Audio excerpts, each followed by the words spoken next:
मैं सब दोस्तों से यही कहूँगा कि ये जो अथॉरिटी का मामला एस्टेब्लिशमेंट ने अपने हाथ पर रखा हुआ है कि असम्बलियाँ में भी उनकी मर्ज़ी के मुताबिक होंगी, बंदे भी उनकी मर्ज़ी के मुताबिक होंगे, यहाँ तक कि सियासी पार्टियों को कहा जाता है कि अब ये उम्मीदवार नहीं दूसरा उम्मीदवार खड़ा करो, इसकी जगह फलाना खड़ा करो। तो ये जो मुदाखलत है मुल्क की सिस्टम में, पार्लियामेंट में जो अथॉरिटी है, जो अवाम की नुमाइंदा है, तो ये एस्टेब्लिशमेंट की नुमाइंदा नहीं होना चाहिए, अवाम की नुमाइंदा होना चाहिए, जो आज बदकिस्मती से एक बार फिर नहीं।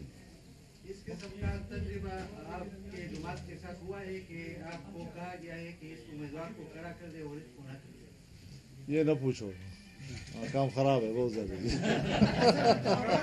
थोड़ा नहीं है, बहुत ज्यादा है। बाएं बाजू की तरफ भी देखें, आपका सारा लोग दाएं बाजू की तरफ है। मैं वैसे भी थोड़ा सा बाएं बाजू वाला हूँ। दो किस्म की राय है। एक राय तो ये है कि शायद आप इस मरतबा, हालांकि आप एक बड़े सुलझे हुए मंजे हुए सियासतदान के तौर पर आपकी, मैं भी सुलझा हुआ मंजा हुआ हूँ।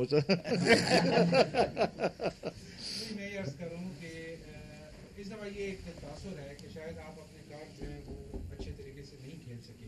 तो आप मरकज़ में भी हमें नजर नहीं आ रहे सेटअप में, और बलूचिस्तान जहाँ डेफिनेटली आपको होना चाहिए था, आपकी पार्टी की हुकूमत बननी चाहिए थी, और वहाँ भी सिस्टम से बाहर हो गए। एक तो ये, दूसरा ये कि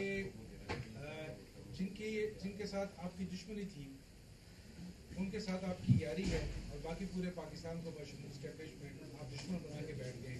तो ये कैसी ये कोई सवाल नहीं है मेरे नज़दीक।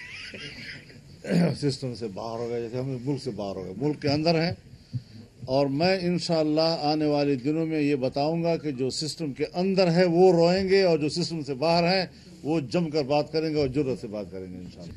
घरों में सोए हुए इलेक्शन से दस्तबरदार शुदा लोग वो कामयाब हो गए। आप खुद जरा अंदाजा लगाएं ये क्या इलेक्शन थे जी। तो इस तरीके से नहीं होगा इंशाअल्लाह। ये जो आप समझते हैं कि ये तो इन हो गए और हम बाहर रह गए हैं, ये इन होकर भी रोएंगे। मुल्क नहीं चलेगा इनसे, ये सिस्टम चलने वाला नहीं है, ये कोलैप्स कर जाएगा।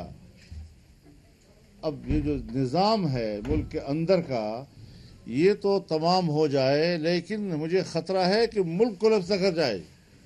तो हमने तो हमेशा इस मुल्क की बका और सलामती और उसके इस्तेहकाम की जंग लड़ी है, और उसका सिला जिस तरह फिर एस्टेब्लिशमेंट ने हमें दिया है, इस तमाम तक धांधली की जिम्मेदार वही कुव्वत है। अगर पीटीआई जीती है तो फिर हुकूमत दे उनको ना, और अगर वाकई वो समझते कि हमने धांधली नहीं की तो फिर 9 मई का जो बयानिया है वो तो दफन हो गया ना। फिर तस्लीम करें ना कि कौम ने बागी को वोट दिया जी, और हम एक बागी को जो है सुबह को देने वाला बना रहे हैं। तस्लीम करें फिर इस बात के लिए, फिर शर्माना किस चीज़ है।